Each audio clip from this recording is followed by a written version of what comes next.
The YTPC Joshua Stewart pipe up north.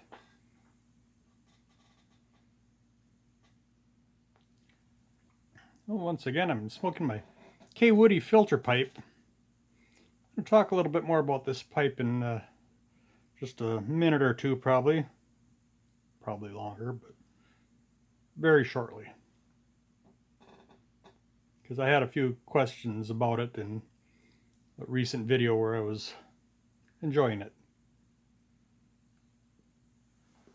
And in it, got some Ken Byron Ventures Oriental Affair.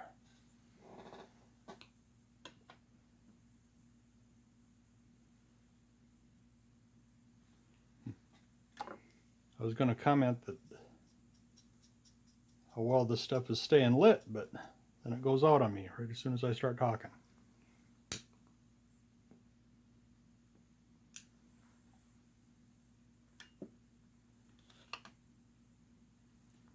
So anyway,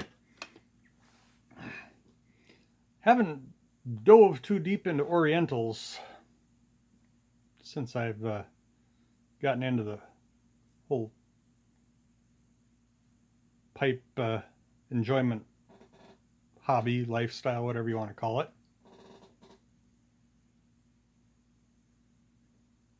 I've had plenty of blends that have a little bit of Oriental in, and I know I could have gotten some mixing or blending component Orientals, but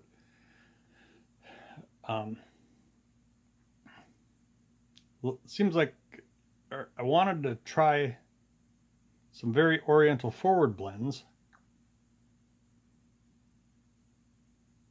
I think I mentioned this in a video several months ago, and I got a lot of good suggestions on different blends to try.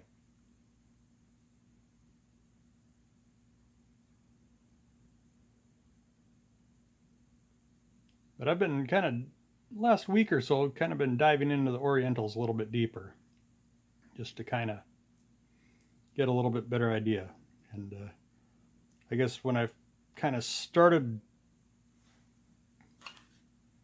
looking deeper into the Orientals, one of the first ones that I tried, I'm going to set this pipe down a second, was another Ken Byron Ventures, the Samson and Delilah.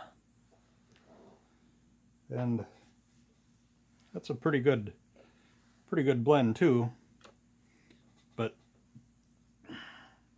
to me, at least to try to isolate the Orientals, for me there's too much like Cavendish getting in the way.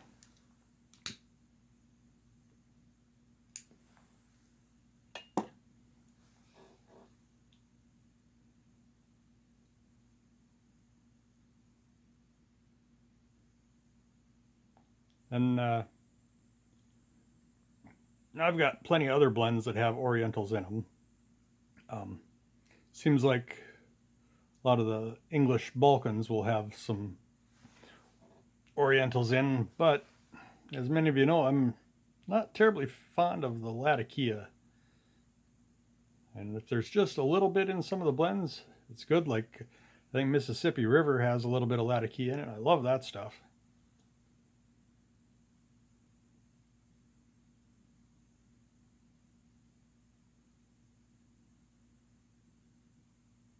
But like, even Will Bill, if you see this, you're gonna say what's wrong with me, because you already asked that in your last video. But like early morning pipe, just I mean, it's not bad, but I just not a huge fan of Latakia yet. Next week it may change. Anyway, getting back to the Orientals. I guess one of the early Oriental forward blends that I had, I'm just going to kind of bring you on my whole Oriental journey here. I don't know if I've really featured this in any videos, but the GLP's Temple Bar. And I really enjoy this stuff. But seems like a lot of them are Virginia Orientals. Does this one say? Yeah. Ripe red and sweet golden Virginias, spiced with fragrant Orientals, enhanced the delicate touch of Perique. But anyway, that's good stuff there. But anyway, that too, I wasn't really able to isolate what the Orientals component was adding to a blend. And like I say, then last fall I got the Samson and Delilah, and like I say, the Cavendish was just a little overpowering, and it's still a good blend, but that I wasn't able to really isolate what the Orientals were tasting like. Then I believe around Christmas time, Ian, in with both feet, he sent me some of the Golden Days of Yore that he said it wasn't really his cup of tea, so he sent me what was left of the tin that he had, and I like that stuff.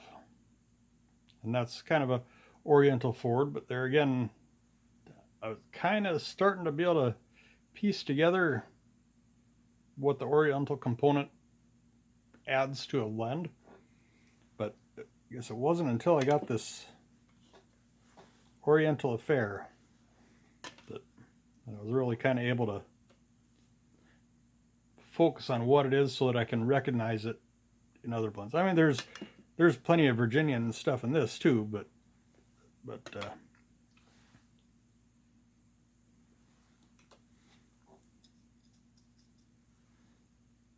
being it's a very Oriental forward blend, I'm kind of able to recognize now the Oriental component. And I gotta say, I think I like it. And I don't know that this would necessarily be an everyday blend for me, but the tin note or jar note is, too bad we don't have a smell-o-vision here, but it smells delicious. It might have some sort of topping in it too, but definitely smelled very unique compared to a lot of my other blends that I've got.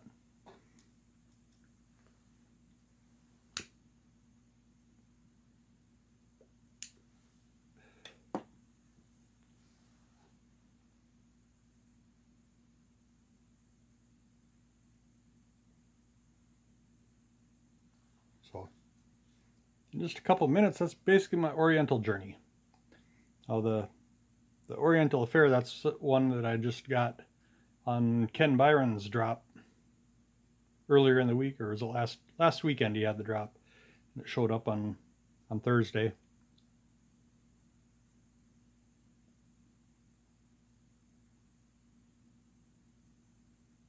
I got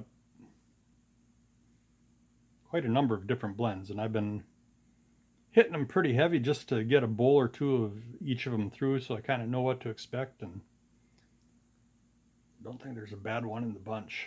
They're all very different, but very, very good.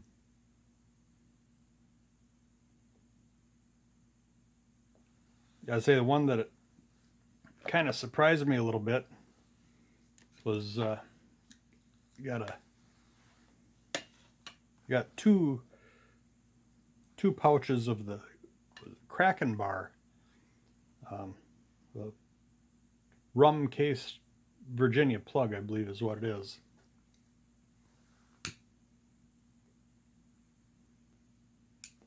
And not kidding, it's rum cased. It was almost dripping wet, and you touch the plug and it was just sticky on your hands in a good way. And it's pretty awesome to smoke too. Let it dry for, I probably only, I sliced off, back up, some of these denser plugs. What I like to do is I like to slice them off about as thin as I can get with my pocket knife, which is probably well, definitely less than a 1/16 of an inch. probably half of that. So if you're into the metric, we're probably down around a millimeter.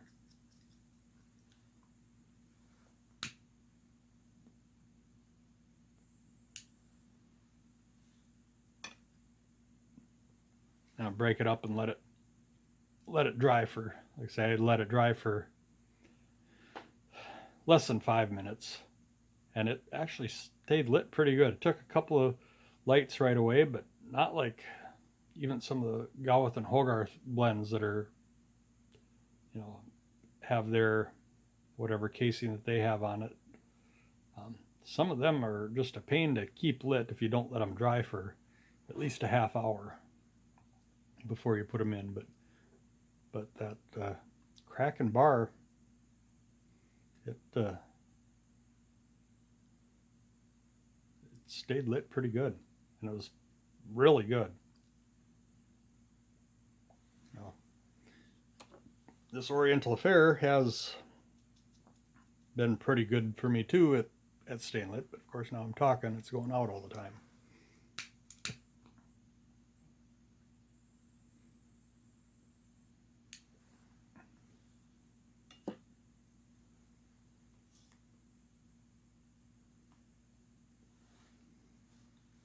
So anyway,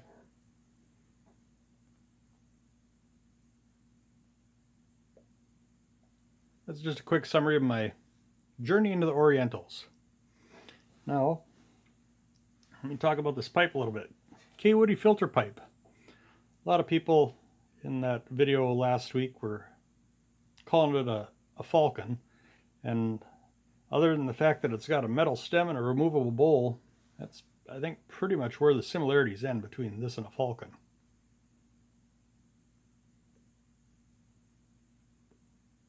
Now, I got 4 of these Kaywoodie filter pipes that I've picked up. I'm going to set this one down. We got 2 of them that are almost identical.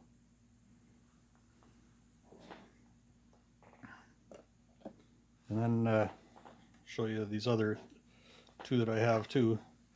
These have more of a rusticated bowl. This one looks like it's been reamed out to very thin wall compared to that one. Unless it was that way to begin with, because they're slightly different shaped bowls, you can see. This one is, like I say, almost a identical twin to the one I'm smoking tonight. So now the Falcons, I'm no expert in them because I've only held one in my hand that I saw at a swap meet, but I passed on it because it was in pretty rough shape. But from what I understand, they've got the removable bowl that just twists off, and they got the piece of what do they call it, a dry filter or whatever, which is basically a piece of pipe filter or pipe cleaner to trap some of the moisture in it. These are a little bit different how they are. This one, the bowl does not screw it. You got to pull the oh yeah, this is the one that's a little bit broken that way. This is not supposed to come out that way. It's supposed to be spring loaded, and it's supposed to just come out like that. That's why these other 3 I haven't smoked yet, because they've all got some work that need to be done to them, and that's one of the things that need to be done with this one, is I got to get so that this doesn't come out. Maybe I'll show it on this one. So pull it out, give it a quarter turn to hold that out, and you can just pop the whole bowl off. And you can swap them one bowl to another if you want. And I believe that there were some kits that had multiple bowls with these that were sold back in the day. And back in the day is, I think it was like the late 50s, early 60s when these things were kind of common. So I'll pop this one off, and you can see when you put the mouthpiece back in, that's actually a hollow tube that kind of holds the bowl in. So there's no threads on here. It's basically a tool-free thing. Pop that open, then the end here is got a split ring on it that just kind of snaps into that little pin on the end.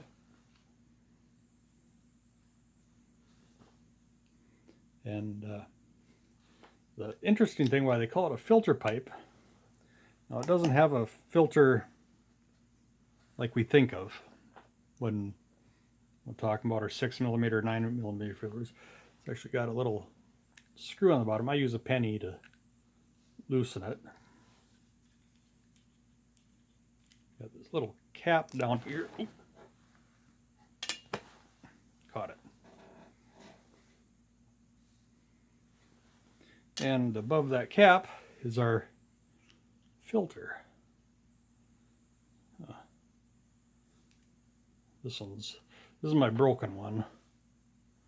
Let me pull one of these other ones out that's in better shape.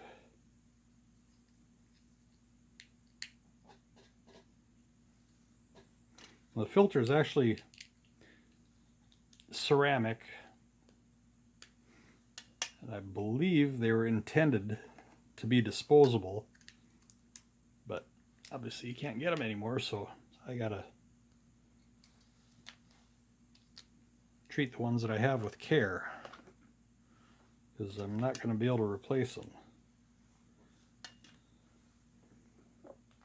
And this one I can't get that screw out on the bottom, but this one, okay, so pull it out, quarter turn, just pop the bowl out, use my penny as a screwdriver.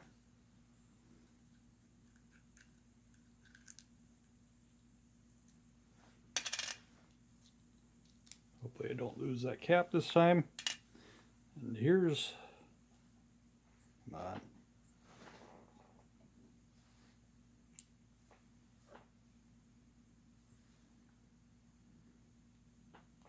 All right.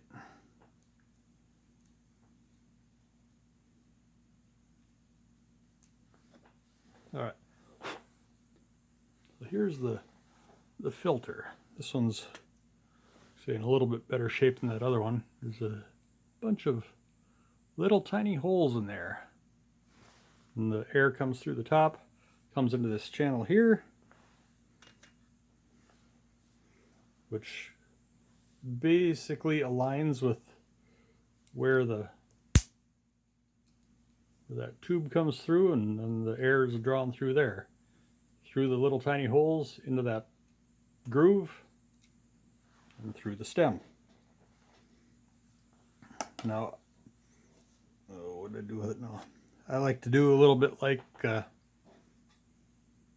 Falcons, in that I take a piece of, this one's kind of used and dirty, little piece of pipe cleaner, cut it into a ring, and I put it around that channel, just to help trap some of the moisture that would inevitably make its way through.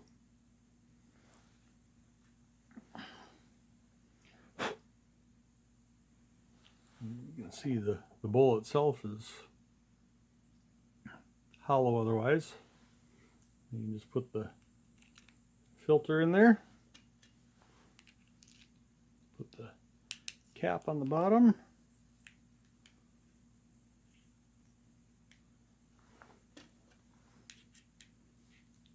now these are kind of one of those gimmick pipes as I've been using it, because, well, I think maybe part of it is that those filters are not really disposable for me because I can't find them. I did find one pack on eBay, I don't remember when it was, 6 months ago or something, and I think they wanted more for each of those filters than, it was like a 10-pack of filters, than I paid for each of my, each filter would have ended up being more than each of the pipes that I bought, because I don't think I paid over 25 bucks for any of these. Granted, they all needed a little bit of work when I got them, some cleaning or repairs or whatever. But they're interesting pipes and they smoke well enough. Although I have found that if you, some of the goopier aromatic type blends, they do tend to plug up those little tiny holes.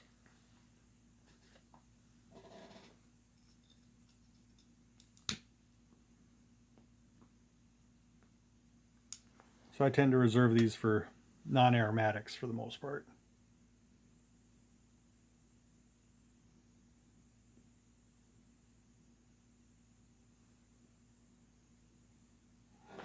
And after a while, those filters, I mean, even with the non-aromatics, they do get a bunch of buildup and stuff. And being they're made out of clay or ceramic or whatever it is, they're very heat resistant, and they're kind of a pain to clean. So what I actually do, I take my little torch lighter and I'll actually heat them up till they're red hot, and then whatever goop and carbon and stuff is on there, just wipes off when it's done.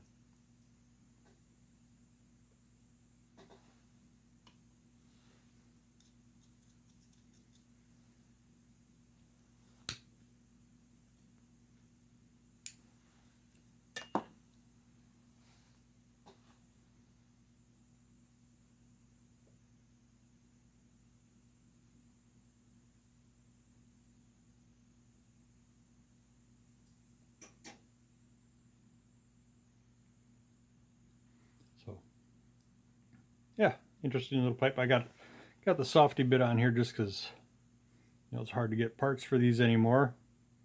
And this one, the mouth or the bit was in really good shape when I got it, and I want to keep it that way.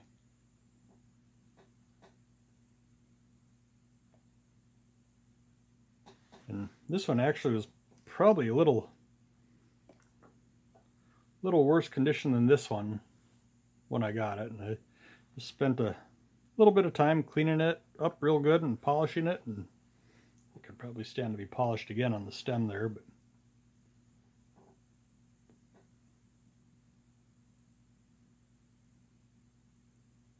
see, they're definitely interesting pipes, but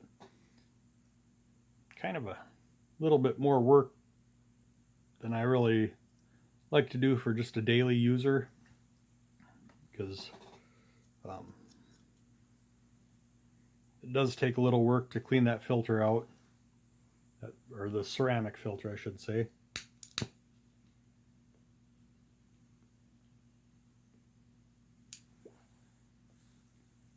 And when you clean that little tube out that goes through, seems like there's always bits of pipe cleaner that get stuck in there, and sometimes it actually blocks the draw.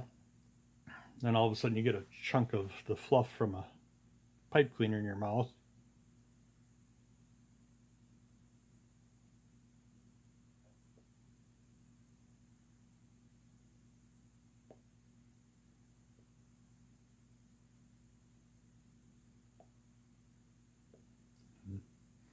As far as those filters go, as many of you know, I'm a machinist, tool and die maker by trade, so I've been thinking maybe I'll make a few, maybe out of aluminum, and I don't know how well that would work. Aluminum might cause too much condensation and cause a little bit of gurgling, which this one was gurgling earlier just a little bit, but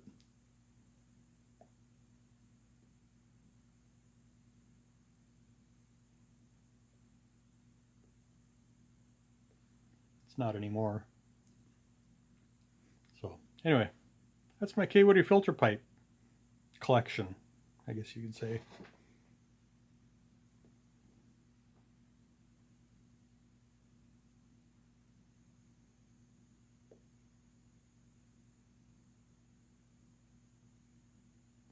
So with that, I'll let y'all go. This is Joshua Stewart, Pipe Up North.